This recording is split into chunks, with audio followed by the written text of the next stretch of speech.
Hey, everybody, and welcome to the Reading Crossbow podcast. I'm Lana, and this is my buddy Rob, and we're super excited to bring our very first actual episode about books to you. Our first one was our origin story. I'm excited. You excited? Oh, I'm very excited. I think I have a doozy for you. Yeah? Yeah. Oh, boy. Okay, well, as a refresher, how this works is every month-ish, we pick 2 books. I pick one, Rob picks one, and what we do is we try to bring something a little different to each other. Rob typically likes your grim, dark kind of sci-fi fantasy. I'm a bit guilty of liking your YA kind of easy reading, maybe some Faerie Smut in there type fantasy.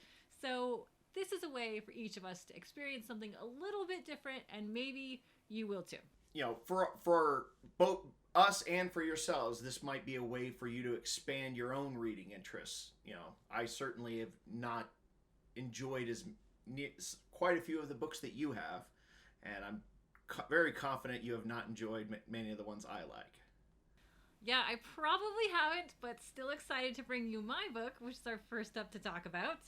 And I have chosen, drumroll please, totally wasn't influenced by book talk, I promise. Fourth Wing. Fourth Wing is by Rebecca Yarros, and I did not know this at the time when I picked it, but is actually a series, or is going to be a series, and you and I have talked about this a little bit. I don't usually read books unless the series is done, or it's gonna be done by the time I finish it. Yeah, I'm actually a lot the same way. I tend to pick.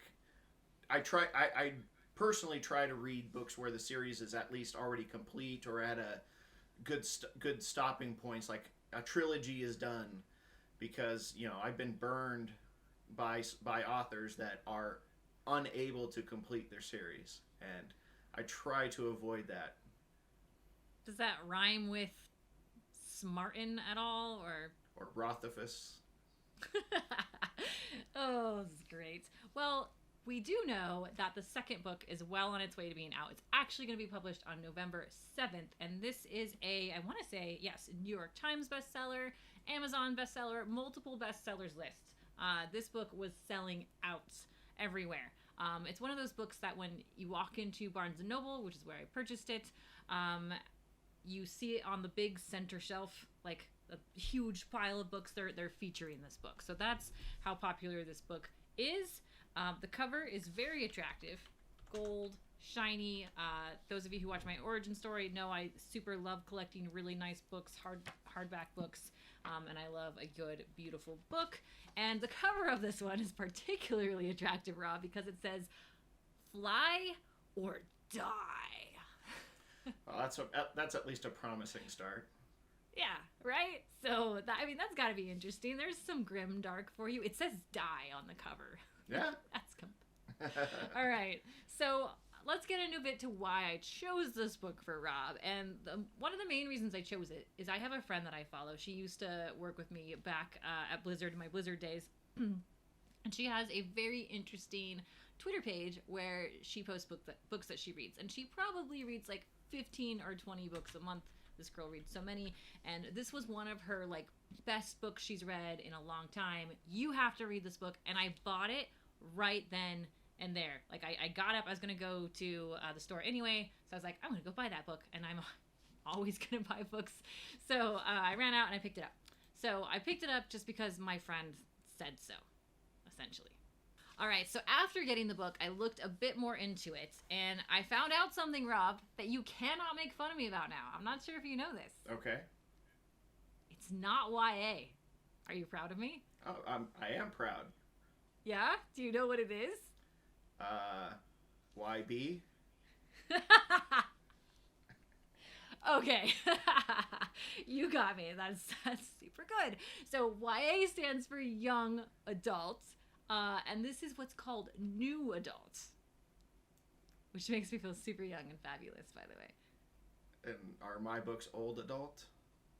What's so funny is there's another name about that they're calling this particular group of books, and I can't remember what it is. I saw it on Wikipedia, and it might be like It's not mature adult, but it's something along those lines, and it made me feel older. So new adult sounds very snazzy and less like I have to be so like nervous that the comments are gonna fill up with my, crazy fairy smut book choices. So this is promising. And very reflective. Oh, yes. Okay, so the thing about new adult is it's supposed to be 18 to 29. An interesting fun fact also might help bump us up in the algorithm if we're at all concerned with that. We are. Is there's a very popular young adult, well, I shouldn't even call her young adult. There's a very popular author right now on Book Talk. You might have heard of her. Her name is Sarah J. Maas. Have you heard of her? No. So not surprised you haven't heard of Sarah J. Maas, but she writes some of the most popular books out there right now that I would have said young adult until I read her last series. So I started off reading her Throne of Glass series, which is somewhat innocent in terms of like sexy escapades, but it's in there. It's definitely in there.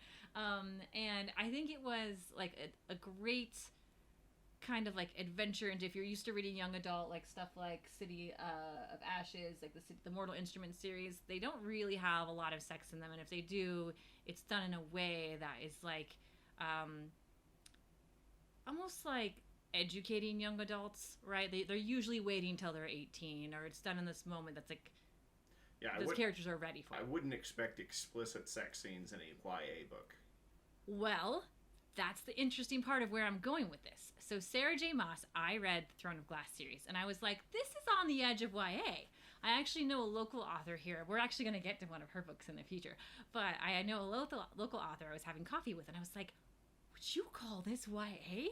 And she was like, no. Have you read her A Court of Thorns and Roses series, which popularly is called ACOTAR, if you get on Book Talk. So it's A Court of Thorns and Roses. And I was like, no. And she's like, oh, if you like sexy elf smut, you've got to read yourself some ACOTAR. And I was like, okay. And she's like, that should absolutely not be in YA. But problems were, like libraries in particular, they were putting this in YA. And YA is typically like for teenagers.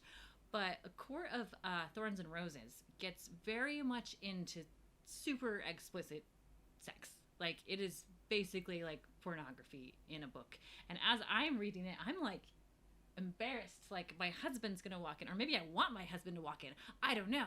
But like, that's I'm not gonna add that to our list, okay? I promise you. I'm not saying books won't get close, but like, I read that and I was like, wow, girl knows how to tell some fiction. So anyhow, that relates to this author a little bit, because this is in the genre of what they're calling new adult. So I'm gonna guess that there's some more of this kind of, sexy content. Because what's happened with Sarah J. Maas, for example, and I'm not putting down Sarah J. Maas. I don't want any of the Sarah J. Maas Book Talk people to come chase us in the comments. The books were great, okay? The books were great. They were super smutty, holy mother. But yeah, definitely not putting down Sarah J. Maas. But anyhow, the books have been taking off in the media, because I'm not sure if I can quote like Barnes & Noble or the big box stores like that have had to move them. So now we're getting this really interesting thing happening in book organization in the big stores where they don't know where to put her. So when I went into Barnes & Noble recently, A Court of Thorns and Roses is now in the same section as like your Brandon Sanderson and all your other sci-fi books, which it just almost seems kind of out of place there. So it's isn't there like you don't think it would fall into like the romance section? No, because these books are like 700-800 pages. They're hefty, big books, and the majority of the content is really interesting, well written, most-ish, sci-fi, fantasy, adventure, mystery, magic, and it's very, very fun to read. It's what really pulled me into her writing. And then you get like a couple pages of the dirtiest, filthiest, wish your partner was some sort of magical beast that could throw you against a wall. I am not kidding. Sorry, listeners, but it's true. That's in there, but it's not that many pages. It's just that when it happens, it happens. So, yeah, so it's interesting. And I think we're going to probably talk about this a lot on our series about how the sci fi genre is changing and how these YA or pushing YA authors are changing the genre, which for me, in some ways, is for the better. Because, for example, I told you I recently read Sanderson, and his books had not a drop. Like, the two characters have so much tension in the books, and you're just dying. You're dying for them to even kiss each other. Never happens. Never happens. And I'm just, like, broken about it. But I promise I'll get back to this book. This book is called New Adult. It is in the ages of 18 to 29. So I think we're going to get some of that.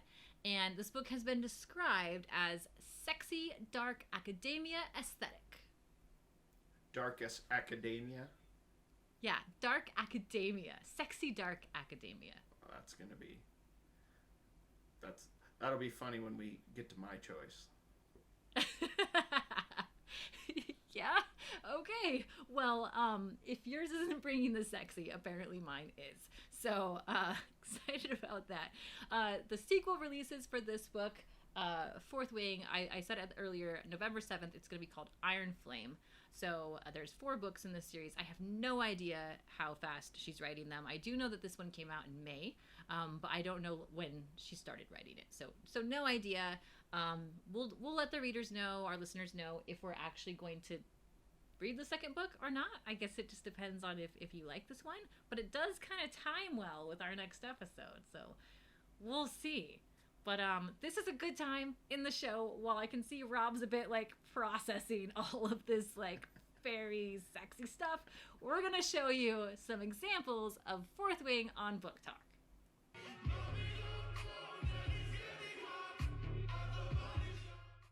He finally got to the spicy part of Fourth Wing.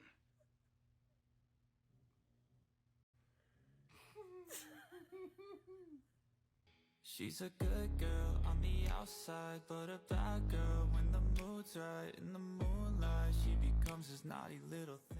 So after reviewing that nightmare that's coming my way, I guess it's time to look at my selection for us to read, and it is The Poppy War by R.F. Kuang. This book had shown up on quite a few of the lists of top grim dark novels. In fact, it actually won a lot of awards, which is interesting considering it is the first novel for this author. What really got me interested in this is that when I saw a review that said while this was a sword and bow and castle type of story, it was kind of retelling the Japanese and Japan-China portion of World War II. That which is a particularly dark period of history, and if they're fictionalizing that, I'm really interested in where this is going to go. Yeah, I'm not hearing you say anything sexy. And that's a problem?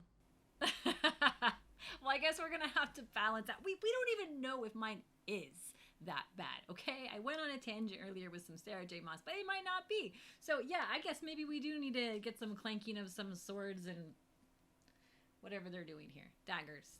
But the reason why I mentioned that you said dark academia is that it, according to the blurb, the book does take place largely in a military academy. You know, and I didn't bring this up earlier on mine. I'm glad you brought that up because I went so much into the story on mine about the New Adult stuff that this is actually an military academy style book as well. The main character is going to a dragon riding military style academy to learn to become a dragon rider. So we've both chosen books about females, right? Female protagonists going into some sort of academy to do some sort of military and or fighting training. And we picked these out independently from each other. Oh, absolutely. Maybe we're not that different, Rob. We shall see. Okay, so what else? Why else did you pick this book?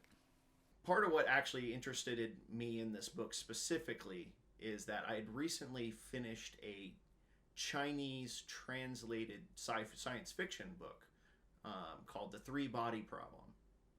And it it really, and I hadn't, and it was originally written in Chinese and was translated into English, and it really gave me a different viewpoint or a completely new way of seeing science fiction. So when I finished that series, I was really interested in looking specifically for a Chinese fantasy series.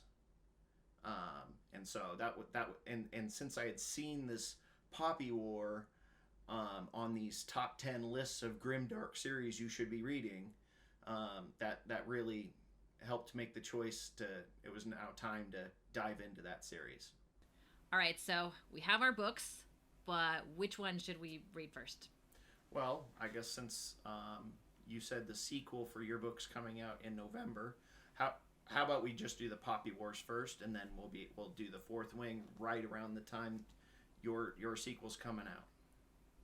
That sounds actually pretty good because I just finished up some Sarah J. Maas, so I might want a break from I'm calling it new adult, and we're gonna go into the Poppy Wars. So that's actually good. I'm very intrigued by this the story set in this Chinese culture. I know it's fiction, but I've not really read any type of novel like that, so I'm super excited. And then if you all want to follow along with us, we're going to link these books in the description, so make sure to check those out. And then what's next is going to be my halfway point. So we're going to start reading these, and how this works is I'm going to check in with you once I get halfway through the Poppy Wars. We're going to do an episode every week. We're going to publish on Fridays. So this episode's coming out today. Thanks for watching. And the next episode will be out next week when I'm going to cover my halfway point, let you know how it goes. And then we're going to wrap up on the following episode as we both give you our opinions on the Poppy Wars. Yeah. And we'll give you our most honest opinion. And whether we liked it, whether or not we're even interested in proceeding on with the series. And we'll do our best to not give spoilers. So whenever I do my halfway review of this book, I'm going to do it in such a way that should entice you to want to read. I mean, we all probably grew up with, you probably know the show on TV that got us into reading, and that's kind of what we're hoping this show will do for you, is inspire you to pick up a book and read again. So my halfway point's going to come out soon, and I won't give away any spoilers, but on our final episode, Rob, we might get into a bit of stuff, and we'll probably put up some spoiler notices for that, right? Yeah, where it's necessary to critique and review the book. Awesome. So thank you so much for joining us on our first actual episode about books. If you watched the Origins episode, thanks again. If not, go back and watch that. It's pretty cool. Make sure to follow us on social media. All those links are below. Join our community. Joining our community is the biggest compliment that you can give us. And our community can be found on Discord. If you join our Discord, you can give us input on books that you want us to cover or read in the future. And you can follow along with us and get our impressions on our halfway points probably before we post the video, because we're going to be talking to you there as well. So if you don't like and subscribe, I'm going to make Rob watch all of Battlestar Galactica in Chinese. So make sure to like and subscribe. Please. Bye, everyone. Thank you.